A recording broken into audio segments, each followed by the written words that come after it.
Ini Buya, ada pertanyaan dari hamba Allah di Cirebon. Saya ingin curhat Buya. Saya janda 2 anak, menikah lagi dengan duda tanpa anak di tahun 2016.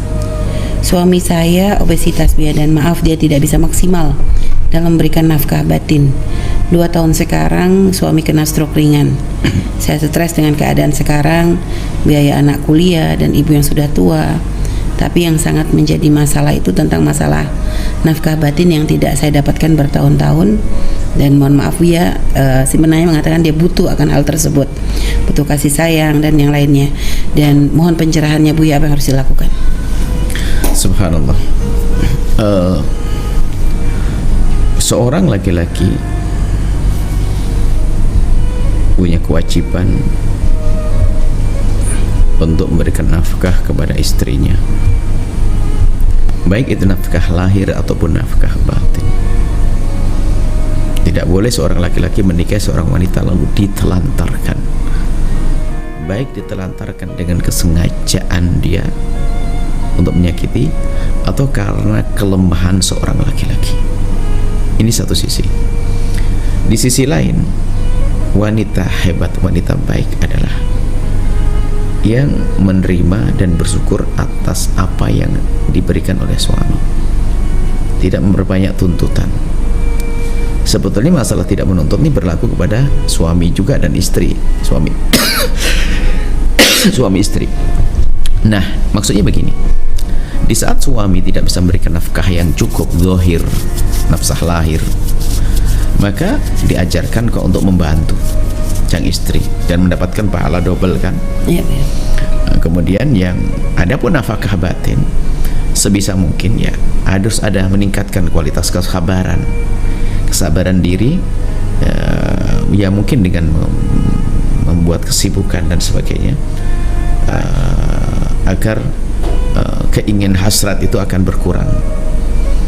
Atau mungkin ya suami itu harus punya keahlian dalam hal ini. Jika memang seorang suami, mohon maaf ini pendidikan untuk kaum pria semuanya, jika Anda memang orang yang tidak mampu dalam memenuhi syahwat istri dengan normal, maka Anda bisa menyenangkan pasangan Anda dengan apa yang Anda mampu. Mohon maaf, jika seorang istri mencari kepuasan dengan tangannya sendiri itu dosa.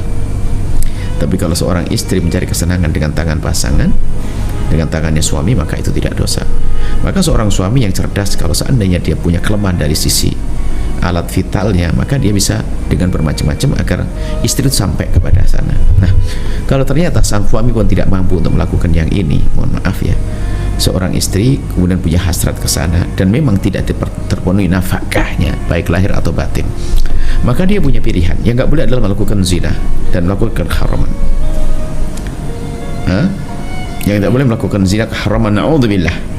Maka di saat seperti itu dia bisa, dan karena itu kebutuhan yang tidak bisa diwakilkan kepada siapapun, tidak kalah dengan kebutuhan makan ya. Jangan dikatakan perempuan binal dan sebagainya. Oh enggak, syahwat itu Allah yang kasih loh ya. Syahwat itu bukan aib ya. Biarpun setiap orang dikasih beda-beda, ada orang dikasih rezeki beda-beda, sekaya melarat kan begitu. Syahwat pun ada seorang wanita yang sampai suatu ketika berkata pada kami, saya itu tidak bisa Buya, kecuali suami saya harus melayani saya setiap hari sampai, mohon maaf, bukan sekali. Itu ada model wanita tersebut. Itu bukan aib bagi dia, karena memang Allah beri dia syahwat seperti itu, tinggal penyalurannya saja yang halal, kan begitu.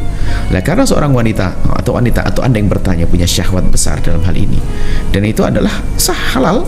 Maksudnya syahwat bukan sebuah dosa, yang dosa adalah penyalurannya.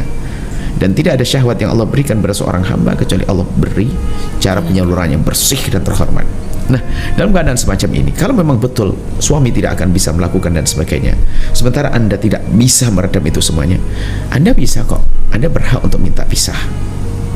Karena memang nggak mampu, ini kebutuhan nggak bisa diwakilkan. Jangan dipaksa harus gini-gini. Oh nggak bisa.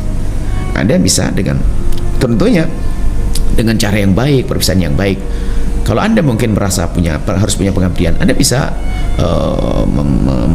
membantu dengan cara lain, misalnya membiayai untuk merawat dan sebagainya. Ya. Anda bisa mengambil langkah untuk pisah, kemudian Anda bisa menikah dengan laki-laki yang bisa mencukupi Anda. Biarpun ini adalah opsi kedua, bukan opsi yang pertama. Opsi utama adalah dengan kesabaran Anda istimewa. Cuman Islam kan tidak boleh menjadikan orang itu tersiksa dengan syahwatnya. Akan tapi untuk opsi yang pertama tadi, untuk meningkatkan kesabaran di dalam urusan syahwat, ya, tidak cukup Anda mencoba menyabar-nyabarkan diri. Ini saya kembali yang pertama, opsi yang pertama Anda sabar. Agar semakin sabar itu ternyata di antaranya Anda semakin menjaga mata Anda.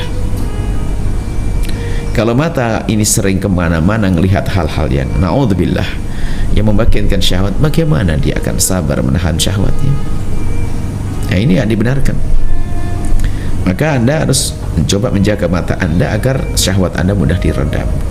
Jika Anda sudah melakukan yang demikian kok ternyata masih tidak bisa diredam, maka Anda bisa mengambil langkah kedua yang kami sampaikan tadi, tentunya dengan cara yang baik dan terhormat, ya. Kemudian setelah itu Anda bisa menikah dengan laki-laki yang baik. Dan urusannya ini adalah rasa takut kepada Allah. Yang penting jangan sampai coba-coba, mohon maaf, mencoba melampiaskan syahwat dengan yang haram, biarpun pokoknya jangan deh. Karena kalau sudah namanya keharaman pernah dirasakan itu, ternyata kenapa kok ingin melakukan 2 kali? Kenapa? Karena dosa dan keharaman yang dilakukan tuh kadang akan menjadikan hatinya tuh gelap, sehingga tidak lagi menyadari sebuah kesalahan, akan susah untuk tobat, atau susah untuk menyadari kesalahan, sampai dikatakan tu'ratu fitnatu alal qulubi kal hasir, ya, seperti dosa yang dilakukan seorang hamba itu seperti noda yang ditempelkan di hati, noda lagi sampai hati itu gelap sehingga tidak bisa menerima kebenaran. Naudzubillah. Semoga Allah menjaga Anda. Allah a'lam bishawab. Baik, terima kasih atas jawabannya.